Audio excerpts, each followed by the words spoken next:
that there's a very strong case for digital not reporting to the CIO or CTO and being basically another business vertical. Yeah, I agree with you. Branches are going to become irrelevant. Everyone's going to be banking on their phones. That turned out not to be the case.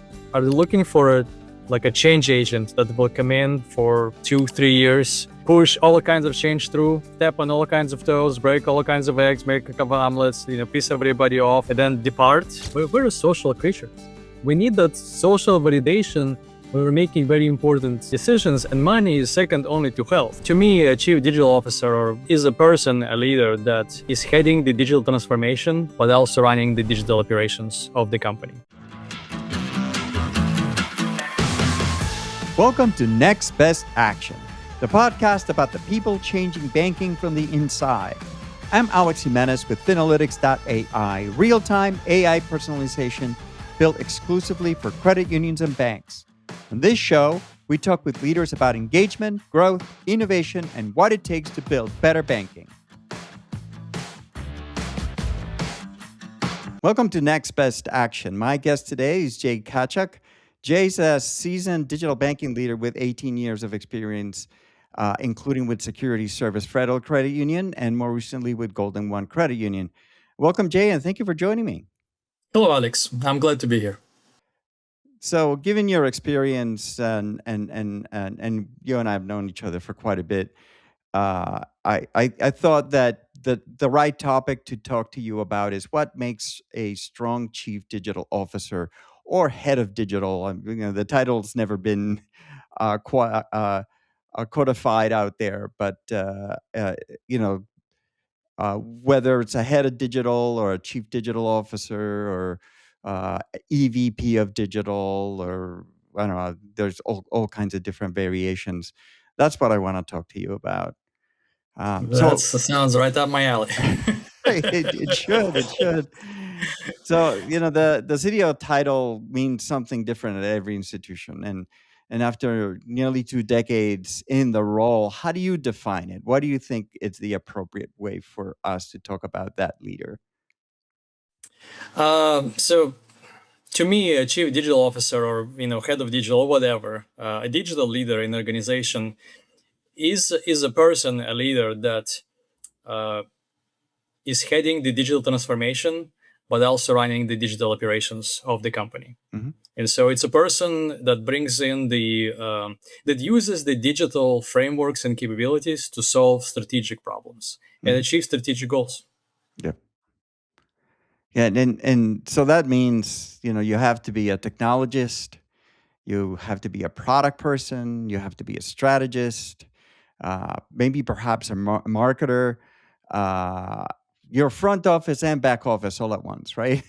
all of the above, right? And Yeah. and the mandates of CDOs, they differ based on the organization and their needs. But yes, to be a successful digital leader, you have to know the adjacent niches really well, because there's so much overlap. And Yeah. I mean, pragmatically speaking, you will be impacting those verticals pretty heavily with the transformation efforts and technologies that you bring to bear to achieve, the strategies that have been defined by the CEO and the board. Yeah. So when I was a head of digital, I used to joke that I was a head of digital with a big D, not little d. Really to make a difference between what I was seeing in other parts, in other organizations where, the head of digital really managed the online banking team and the mobile app that they had just rolled out because, that's the early days, right? But somehow I also ended up running social media. I ran the contact center. I ran parts of marketing, which I thought was really weird because I had no background in marketing. The marketing team said, "Just take our website. You do it," right? Which is very strange. And I also own all a lot of the products, including cards. And so that was kind of unique at that point. But I'm now seeing more chief digital officers who are kind of getting involved in all of those, right? They're getting involved in the marketing, but maybe they're a partner with marketing, or maybe they're actually put, managing digital marketing. It's really different. What are the interesting permutations you've seen out there, or that you have had? I've seen all kinds, and I've had kind of all kinds, but Yeah. the major pattern has been that CDO really manage the digital channel. Mhm. And again, depending on the mandate, if there is an actual transformation mandate from inside out, then Yep. there's also process architecture and knowledge management, and all kinds of change management, all kinds of other stuff that Mhm. is attached to it. Um, Also, in my experience, it has been, you know, it became very apparent and very important that the way that the C-level leadership sets this role up front will define how successful it will be. Yep. Because otherwise, the turf wars with marketing, with IT, with other lines of business, is Branch. frankly almost inevitable. Yeah. So I have had situations when I would own the digital channel, including the website, but content on the website is owned by marketing, Right. Yeah. which Yeah. which and if there's this disparity in the skill sets between the digital team and the marketing team in terms of how well they understand digital and so on and so forth, that creates real friction, Mhm. Yeah. Yeah. right? And so it's very important how you set it up, what the mandate is, and basically the clarity of the role and the level of authority and uh, responsibilities and accountabilities are paramount to the role Mhm. success, because it's just like you mentioned, it's so like everybody understands what the CMO is. Like chief marketing officer, everybody gets that, or chief information Yep. officer, or chief technology officer, chief digital officer, because digital touches literally everything, Mhm. Yep. has to be defined based on what the organization is trying to solve, Mhm. um, because otherwise inevitably things will collide, and friction will be generated when there really shouldn't be any. Yeah. Yeah, absolutely. Yeah, I had friction with the branch. I had friction with, HR. That came to be when I was, part of, social media became what part of digital, but HR managed LinkedIn, and that's where the friction came. Exactly, You never right. know.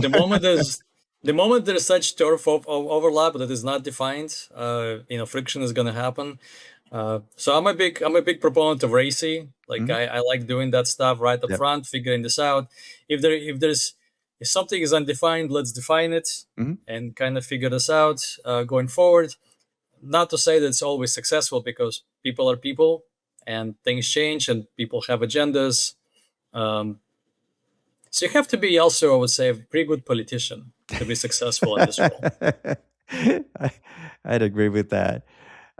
The other part of this is who the CDO reports to, either directly to the CEO or to the CIO/CTO. I've seen organizations where they report to the CMO. Uh, I reported to the head of retail banking, even though I supported the other business units. Right. So, what does placement actually matter? It matters based on the objective of this role. Mhm. So if the objective is the true transformation of the organization from inside out and from outside in, then yes, I would. I mean, this role has to report to the CEO. Mhm. Right. It's a role of paramount importance. If it's something more tactical and it's really just managing the digital channel, then it makes sense that it reports to another Mhm. chief executive, whether that being chief marketing officer, chief strategy officer, chief operating officer. Yep. I do have a pretty firm stance on digital not reporting to IT, Mhm. because even though these two are super integrated with each other, they're probably the closest have to be the closest partners, and there's a Mhm. lot of overlap. Yep. The incentives and the philosophy of these two technologists uh, fields are very different. Yep. And that does cause problems. And Yep. so unless the CIO, I mean, there are CIOs over there and CTOs that are very progressive, that are very digitally savvy, and in those organizations, frankly, you don't need a chief digital officer because Hmm. that need is served. But in on average, what I've seen and what I've experienced, there's a very strong case for digital not reporting to the CIO or CTO and being basically another business vertical. Yeah, I agree with you. It made me think of I worked with a chief data officer with CDO as well, who did not report to the CIO for the very same reason. And I think that there's some roles that are transformative, as such as both roles that really need to be raised up to the CEO. So I would totally agree with you on that. It also matters whether you're the first generation CDO or a second. Basically, are you following somebody's footsteps that already has set it up, and now you just have to evolve it and manage it, or Hmm. are you starting from scratch? Yep. Uh, it, it it just depends on the situation, but typically, I would say it belongs in the CEO suite. Yeah. Yeah. So let's switch gears a little bit towards your experience. So you were at a security service credit union for quite a long time. I think 14 years, right? Right. So like me, you were there when we started this thing called digital, right? So we used to be the alternative channel. We used to be right the where some people went, where the young people were. Uh, what has changed the most in that time? And now, pretty much, the digital channel is kind of the main channel. So, what have you seen change? Hey, great question. What I have seen change, the attitude definitely has shifted. Hmm. I think pandemic played a huge role in this when everybody had to go digital, and majority of people that did that never went back. Hmm. And so, and also there's a lot of misconceptions that in the early days people had, like, we just close branches. Yep. Branches are going to become irrelevant. Everyone's Hmm. going to be banking on their phones. That turned out not to be the case. And I kind of knew that it's not going to be the case, but you have to see it play out because Hmm. people are social. We're very social creatures. Hmm. We need that social validation when we're making very important decisions, and money is second only to health. And Hmm. so branches are not going to go away anytime soon, and neither will call center. And so digital truly evolved from a very narrow, on device, in a browser or in app type of mindset in the executive suite to more of omnichannel. Hmm. Now everything is digital. The digital is really the first experience that your potential members or clients experience. Yep. It will set the tone for everything that comes afterwards. And the continuity of message and experience and service across all other channels Hmm. has become just a must. And Yep. surprisingly, it's not, I would think would be further along, but we're not on average. There's still a lot of interaction between channels. Hmm. Uh, that all of that is rapidly evolving into a single cohesive suite that is I'm not going to say uniform, but Hmm. maintains that continuity because it's just a necessity in Yeah. this day and age. And so such capabilities or concepts like digital branch have evolved where, yes, you can do everything or almost everything except handling cash on your device, but there is that human element embedded in it. So when you need it, you can press a button and actually talk to somebody Yeah. to give you that validation or advice or assistance or whatever it is else that you need, for which otherwise you would have to drive to a branch and or pick up the phone and call. So the convergence is happening. Hmm. That is the major change, Yeah. because in the early days, as you remember, digital was like kind of the stepchild, and everyone was like, yeah, it's just for the young folks. But the call center, the branches were the main channels. Yeah. And over time, I would say they all became equal. Hmm. I'm not going to elevate one over the other, but they have become equal, and majority of the executives that I have been dealing with see them that way. Yeah. That is now one cohesive layer of experience that must be congruent across the board. Yeah. Yeah, and I also think it's really interesting. A lot of digital technologies can now be applied to the branch, right? So, Yes, and they are, yeah, right. yeah, yeah. It used to be that the process to open an account at a branch was significantly different to what you did on the website, and in many cases now we're using the very It's same platform. it Not is always. exactly, it's the same platform, but also all these new technologies like AI have evolved, Mhm, that that are embedded in the process, and they're transparent to the member or customer, but they are there assisting mhm, the branch personnel, or especially call center personnel.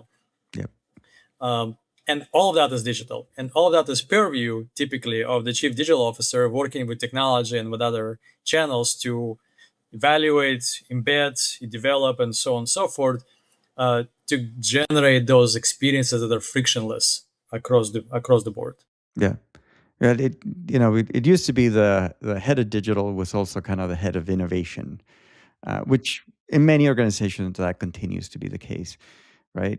And so you're busy running the digital channel and all the activity that goes through there, but you're also servicing technology that can be applied to other channels, right? And so that's the need to work with marketing and operations, the branch. How do you deal with that? How did you work with partners in those areas where they might say, "Hey, buzz off, you have your own channel." Well, I mean, that's where politician part comes in, Yeah. comes in really handy. And not to say that I'm great at it, I'm not, but that is something that I'm still learning. Um, you have to bring people along. You have to have conversations. You have to build those relationships. Uh, so cultivate trust, so that when they run into a problem, they feel, that they trust you enough that they can come and ask you, Mhm. like, "Hey, I have this problem. I don't know how to solve it. Do you know how, or Yep. can you help me with this?" And then you just partner and do it together. Yep. Um, I have seen, and I have early in my career, I've made that mistake as well. Um, is when somebody comes to you and like, "Great, I'm gonna go run with it." No, you cannot do this in a silo. You have to bring people together, Right. because it is their problem. It is their channel. Yep. Um, Communication is key. You Mhm. have to, you just have to communicate with people. You have to, especially, bring the CEO along. That's paramount, because transformations are very difficult, risky endeavors. Uh, More than half end up in failure, Mhm. and most of that is because of the human factor, Yeah. not because of technology, not because of organizational capabilities. It is the human factor that plays a huge role. And knowing that, a capable CDO would work really really hard to bring the peers along and the bosses along, Mhm. to Right. make sure that they understand what's happening. How, let's define the what, and then once we define the what, let's figure out the how together. Yeah. uh, Yeah. so that's really the key. Now, does Yep. it always work? No. People are people. Egos get involved. Turf, to defending the turf gets involved. um, in those difficult situations, that's when CEOs have to step in. Mhm. Ultimately, they're the ultimate arbiter, and if the transformation of their organization is that important to them, they would have to deal with any sort of residual resistance, or whatever. Because, again, transformation is that it's changing how companies operate, Yep. and that requires acceptance of change, adoption of change, thinking, expanding your thinking in a way that it now involves digital. Mhm. Now, as you remember, back in the day, like, digital marketing was Google AdWords, SEO, and social media, and that was Yeah. that. Yeah. Now there is GEO, there's all kinds of new things that have evolved. Um, CDPs, all kinds of new systems Mhm. that are merging with CRM field. all of that is digital, and all of that is marketing, and all of that is technology, and all of that is operations. So having, building that relationship with your peers is absolutely important. Yeah, yeah, absolutely. And getting the backing of the CEO is, to me, is so important. Now, without that, you're dead in Yeah. the water. You just can't do anything. A couple of years ago, I worked with a credit union where the CEO was very much about transforming, very much about where he saw the credit union would go, but his attitude was, "Let my lieutenants get there." And half of them were getting there, and the other half were not. And you know, we raised that issue, and he's like, "Well, if they don't get there, then we're not going to do it." It's like, wow, okay. So what value do you bring to this discussion? Because you're the Well, CEO, right? and that right there sounds like a failed transformation because human Absolutely. factor interfered. Yeah, yeah, and sometimes it's not that they got in the way; it's just that they just were not willing to push it. So, Exactly. yeah. Yeah, So and that's having go ahead, go ahead. sorry, that's one of the major misconceptions about digital is that it's easy, and it is Mhm. not. Yeah. It is very complex. Change is difficult. It's expensive, Mhm. and I have seen cases where people with leadership, expected you just you come in and over the next 12 to 24 months there's going to be all kinds of digital whiz bang and it's going to be all great and we're done, and that is not the case. Yeah, I had that situation once. Yeah. Yeah, and which brings me to another subject. So, uh, you have to constantly be looking at the new technologies that are coming up, which also means that you get pitched, crazy amounts, right? And even now, where I sit, where I am not at a bank, I'm still pitched things that I'm like, okay, well, you realize I don't work at a bank anymore, but it is a significant part of the job to understand the vendors, to understand the technology. How do you go about building a partner ecosystem? Most banks and credit unions, actually, I would say all banks and credit unions, even the big boys, have to partner. They do, and the key here is well, there's two keys here. Number one, a very tight relationship with the chief technology officer or chief Mhm, information officer, and two, a true understanding of the technical architecture that's already there mhm, that you have to work with, right? Because most CDOs, when they come in the organization, I mean, all CDOs are going to be, faced with whatever is already there. Um, in my experience, the technical architecture actually shapes and dictates the how the organization functions. mhm. If everything is wired in the core, then any new implementation is very difficult. It takes forever, and Yep. it is very expensive. And so having the expertise in technology, and that's something that as I mentioned, every CDO has to cultivate Mhm, technology expertise, data expertise, marketing, and product, just like you said. Um, so understanding that, but also having the mind of a strategist, mhm, understanding the strategic goals, strategic plan of the company, the vision of the CEO and of the board, and how to translate that into an actionable, practical roadmap. mhm, Because anybody can chase new shiny. mhm. That leads to a disaster, typically, Yes. right? And so you have to you have to be, as a leader, you have to be very pragmatic about the architecture that you have. There are things that you can change, um, and translate that essentially baseline into the future roadmap, and then using that prism to identify the technologies that you need or capabilities that you need, um, at the pace that the organization can sustain, Mhm, because every organization is different. Some can move faster than others, but even they have limits. And mhm, so, and also, like, what else is going on? If you're trying to implement us in, let's say, an AI driven knowledge management, centralized knowledge management platform, at the same time as your IT counterparts are trying to replace the call center mhm. stack, Yep.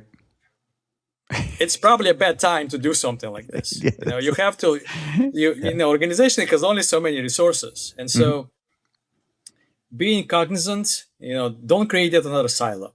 Yep. Digital is all pervasive. And so Yep. as a digital leader, you have to think that way. You have to understand what your peers are doing, what their roadmaps look like. Mhm. How do you assist, augment, help them achieve their goals at the same time moving digital forward across the organization.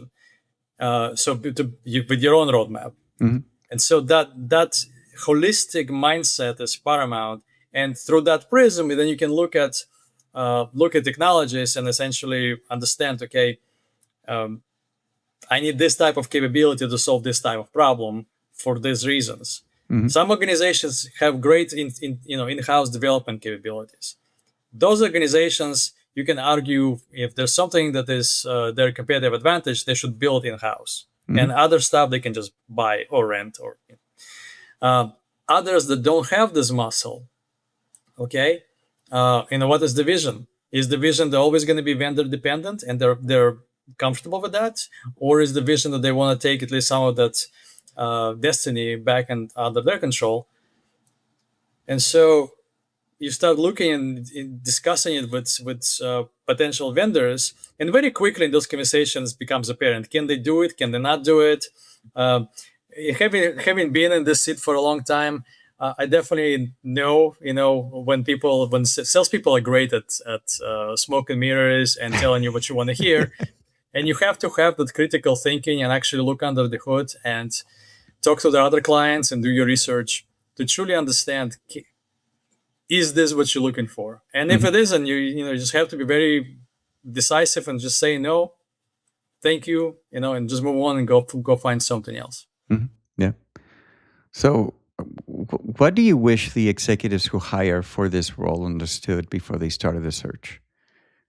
I see some really interesting job descriptions. Again, it's every organization is different, so it's difficult to give a uniform answer. But primarily, I think that they need to be honest with themselves in terms of what they're looking for. Are they looking for a change agent that will come in for 2-3 years, push all kinds of change through, step on all kinds of toes, break all kinds of eggs, make a couple of omelets, piss everybody off, and then depart? Mhm. Or they're looking for somebody who will build a sustainable capability and essentially make digital part of their DNA. Mhm. Those are two very different things, Yes. right? And in my experience, most organizations have not even thought about that. Mhm. They don't know what it is that they want. They know they want digital, they know they want transformation, they know they want to be competitive, but how to get there, they haven't decided, or they just defer the decision until they have a person Mhm. in front of them.